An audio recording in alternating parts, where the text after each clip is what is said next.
Well, I'd love to take this opportunity to introduce our guest speaker for today. So we'll moving on into our talk. Kevin Moran, a Toronto-based designer, illustrator, and all-around good guy, according to his mom. I think you'll all agree.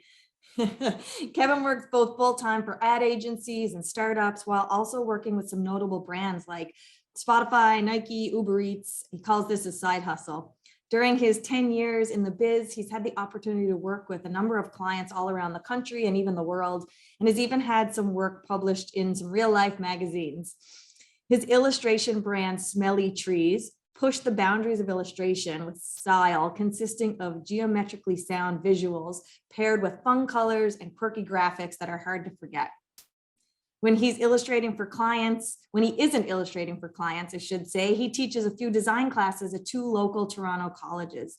He also has delved into the world of online courses, creating his own during the midst of the pandemic. And I think we'll have a chance to share that link out with all of you after.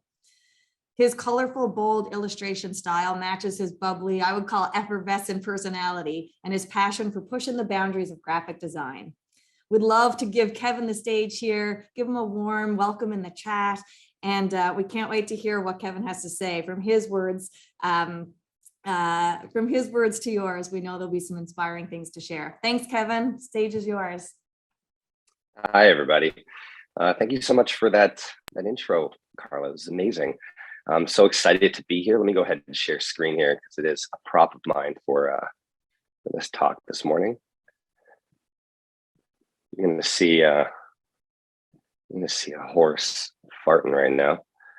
And I'm going to go ahead and play. So yeah, thank you again for that awesome intro. I'm very excited to be here to talk with you all and share everything that is creative in terms of what it means to me and what it means to all of you, I'm sure. And I'd be lying to you if I told you I wasn't a little bit nervous this morning, because when the group did invite me to come speak, they told me that there was a theme, and we just talked about the theme. It's folklore, and some of the ways that it was explained right now was amazing, and it fully kind of, I'm starting to understand it a little bit more. But initially, I didn't know how I was going to relate anything that I have and what I create every single day, and how I'm going to relate that back to folklore. So naturally, the first thing I thought of was just taking in some T Swift, and I learned nothing, to tell you the truth. I had no idea what she was talking about. It was fantastic. I heard some bangers, and it was pretty good, but I really didn't learn anything about folklore. So Taylor let me down there, but that's okay. I kept going, and I went onto the Google machine. I said, well, what does Google tell me that folklore is? And I got this amazing definition. And I think that a lot of people have already spoke to that when they were speaking just now. And Carla did explain this as well. The traditional beliefs and customs of community passed through the generations by word of mouth. And I thought that this is pretty impactful thing. And I think that as creatives, we all have our own beliefs and experiences, and we like to share them with other people as they are kind of coming up within the industry. And I thought it was a great chance for me to share my beliefs and my experience, and I guess share some folklore myself.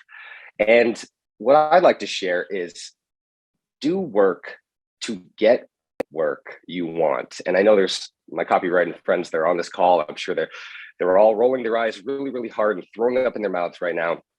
Just seeing this is probably a nightmare. I'm not a writer, but I feel like this kind of stuff isn't really talked about in school enough, and how it kind of does help you develop your craft and helps you grow within a field that you do love. So I'd like to share my journey with you and how I've kind of grown in the creative field, and how this kind of like doing the work that I want to do got me the work that I wanted. So I'd like to share my journey with you right now. So yeah, I'm a graphic designer by trade. That's because I studied that in school. It's not a title because it changes over time as I experience new things. And ultimately, when I meet a new person and they ask me what I do, I say I'm a graphic designer, and then the conversation ends there. I don't want to go any farther anyway, because I find it really tough to talk about what I do, especially with people who are outside the creative field. because they don't often understand how tough it is to work in this practice and to be considered good at what you do, or at least respectable.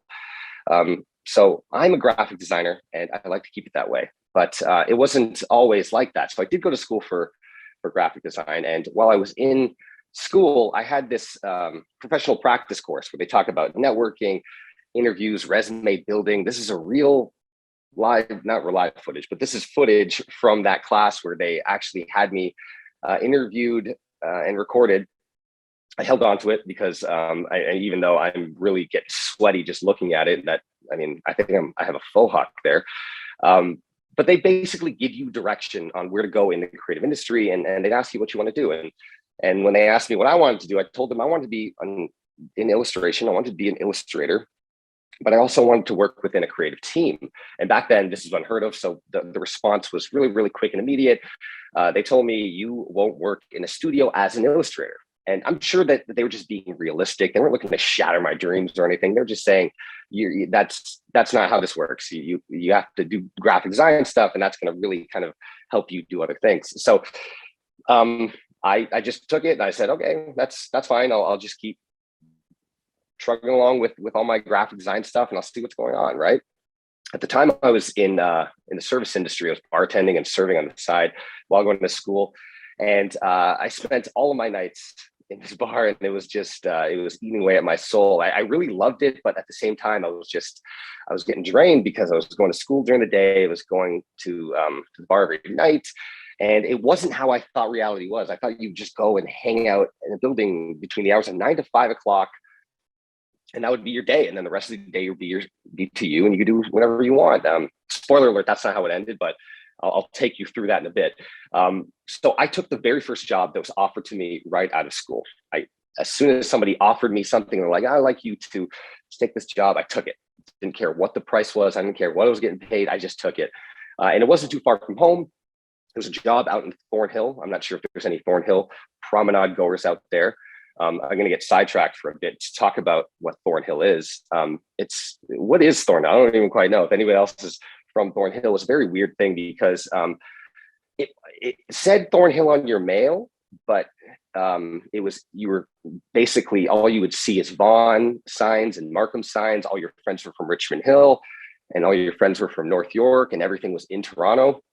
Very, very weird place. But anyway, getting back to it, I was working in Thornhill at the time, and I was really, really pumped about it. My parents were happy. I got a job in my field. They thought I was super successful. And the realities really did sink in on my first day.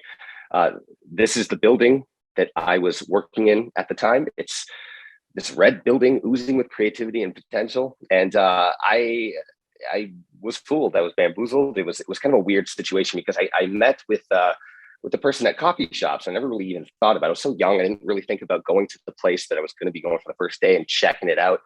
I just went really early, and I'm like, oh shoot, this is where I'm working. And I sat in a small room with 4 other graphic designers all day, just assessing artwork for various printing methods to ensure they were actually doable. And my title was graphic artist. And I should have known, because that's a very, very odd title. Rookie mistake on my end for not reading the contract for the title of the gig. So I kind of shit the bed there. Didn't even have designer in it, but I didn't do much design anyway when I was there. So it's not a lie. It was very tedious work, no room for error. And if you messed up, you messed up, and it would often fall on the art department as their fault. So they would go and look for who did the thing. But I went to work every day, took care of my work, and I just kept going with it. I was just like, well, let me just go in, get paid, and learn along the way. And I did learn a whole bunch actually from this place. I learned how to do some screen printing. I bought my own screen printing set. I bought all this equipment, spent thousands of dollars because again, I was very young and I was stupid. But I did learn a whole bunch of stuff about the commercial printing stuff. I bought my own commercial printing set.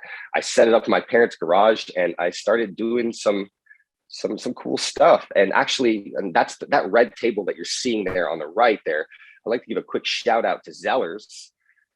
Yeah, Zellers. I bought that when they had shut down, and they were getting rid of everything, and they were selling everything, not only all their inventory, but they were selling all of their tables as well. So I was able to get that sweet table for, I think, about $20.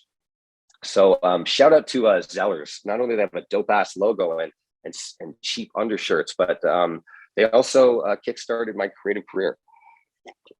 So anyways, I was making some really, really cool stuff when I was doing my screen printing. And I mean, it helped me kind of develop a bit of a style. I was printing t-shirts, posters.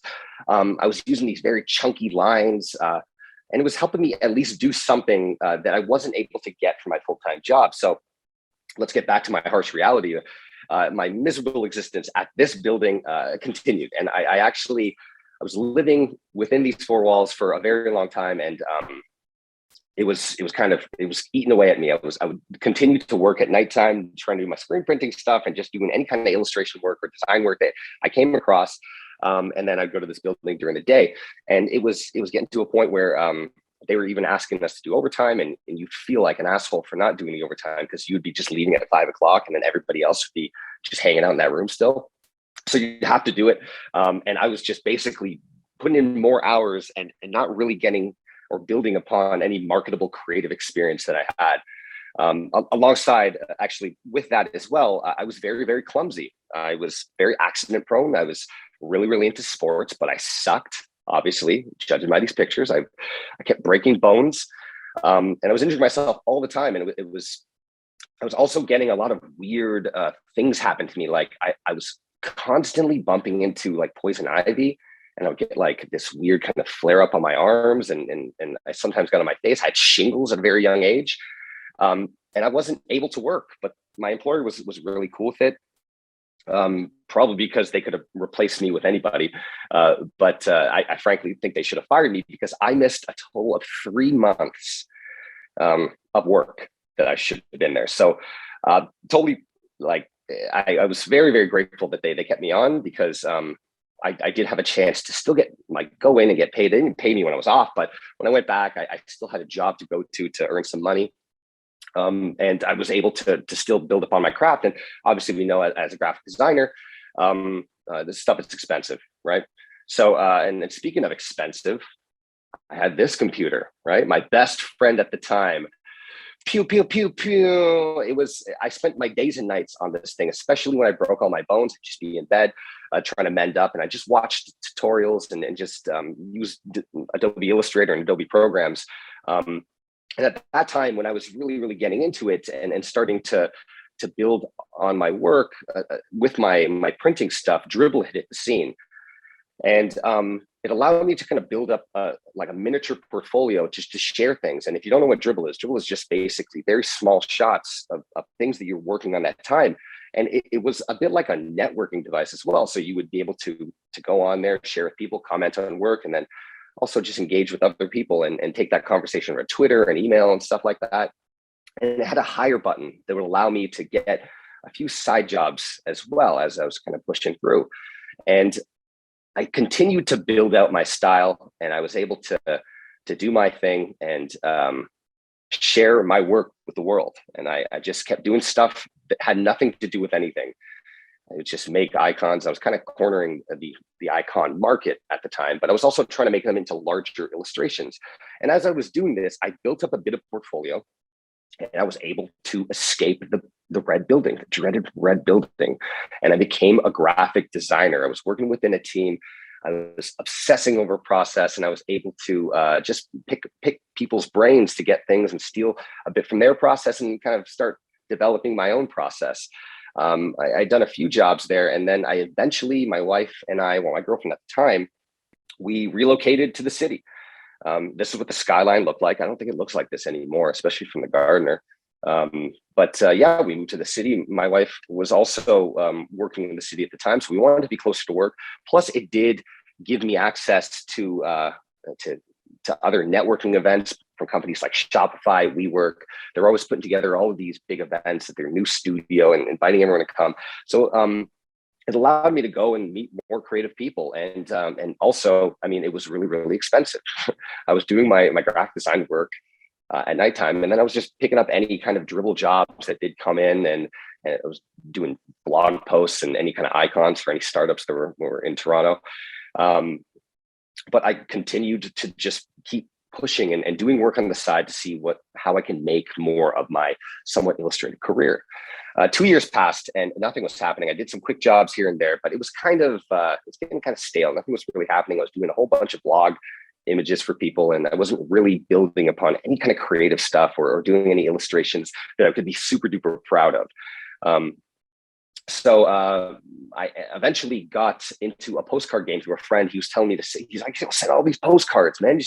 I have a list of art directors, and he gave me all these contacts. I started just harassing people. I also used to hang outside advertisers' office, and I would like follow them to the subway, and I tell them about my work and stuff like that. But I wasn't really getting any work. And then eventually I got the email. I got a job from Cincinnati Magazine. They asked me to do a whole bunch of spot illustrations for them. And they were going to be paying me $500 USD. And they would give me 27 days to do the job. And I was pumped. I was ecstatic. I was like, this is amazing. I've made it. I made it. And I made these little spot illustrations. And they were just basically, it was for their annual education series. And I would just basically, I designed these icons just for the copy blocks to cover the types of emerging programs in the educational space. And they were really, really small, but I mean, I was seeing my work in print, and I was ecstatic. And then from there, I started realizing the dynamic of sharing your work online and how that kind of just blows up into this thing. I'd share my work on Dribbble, but then it'd go to all of these other networks where people can see your work. And I would get into this whole thing where I'm like, when I get a job, I'd say, where'd you see my work? And they tell me a different website every time. So I continued to share my work, and then things really, really started kind of coming at me, and I was getting legitimate jobs. I did some work for Huffington Post, did some stuff for Metrolinx and TTC to unveil their Presto card campaign. Basically getting people to understand a little bit more about how Presto works. I mean, how to hold in your hands. Now I was joking. This is just more illustrations from the campaign itself. And it was hard to avoid these illustrations actually at the time. They were on the TTC platforms. There was Shoppers Drug Mart. You couldn't escape them. They were even at TFC games. And we got to work on a lot of fun stuff as well with the copywriters there. But eventually I came across this tweet about the ads where Parkdale Life tweeted, "These Presto ads are next level cringe." And then your friendly neighbor replied, "My grandparents were in town earlier this week and they tore into this ad because of how cringy they found it." And at first I was a little bit hurt, but then it kind of did sink in a little bit. I had made it. I was a professional drawing guy at the time. So it kind of boosted my confidence when that person had shit on my work. And I started making just crazier things, like how I started making a little bit more collage-y type work. Nothing that really had to do with anything. I would just draw all of these just larger image overlapping. And I didn't even put too much effort into it. When I posted it, I would put the comment would be whatever was in the image. And I would continue to kind of do that and work during the day at my full-time job. And I eventually moved to a few different positions in the graphic design field. And eventually I started working at an advertising agency. A creative director of mine had recommended me for a job a creative director I previously worked with brought me in and allowed me to be an art director there. And this gave me a little bit more exposure to larger clients. And I was working alongside some very talented art directors and amazing storytellers that really helped me mold a bit more of my process. I would bug them constantly because I sucked compared to them. And I would always be like, "Hey, let me steal some ideas from you. And then I can help you with illustrative pursuits, perhaps. I don't know." Because I wasn't getting paid if you do any illustration work while you're working at the advertising agency. You can't just bill them. You would just do it as a bit of a favor, especially at any point where you were pitching ideas to clients. But it did give me exposure to larger clients, and I got to do a lot better work. And I even got to do some pitches for Nike. These are going to go on bottles for their running series that was happening. They hated it. But then they remembered me for their Nike Air Max Day that was coming up, and they were unveiling their new Nike Air Max 270s, I believe, the new colorway. And then they had me illustrate it and put it on a hat as a giveaway piece. I also got to do a lot of great logo work as well. where I got to work for a Canadian health food brand and create their logo as well. I also got a chance to work with Molson and create some visuals for Belgium Moon. So I guess you could say, I mean, going back to the beginning of the story, I did work worked in a studio as an illustrator. I was able to get that. And I was still kind of working away at this stuff and kind of doing illustration day and night now, plus doing some art direction as well, and kind of exposing myself to other areas of the industry and tech startups, and also just building presentations and things like that. And it kind of really helped me mold a bit of my process. And I got better at what I did. I better at tighter deadlines, any kind of conceptual work, and kind of exploring what the possibilities were and matching the vision of art directors and creative directors as they shared ideas with me. And then the clients, again, they kept coming, and I was happy to do more and more work.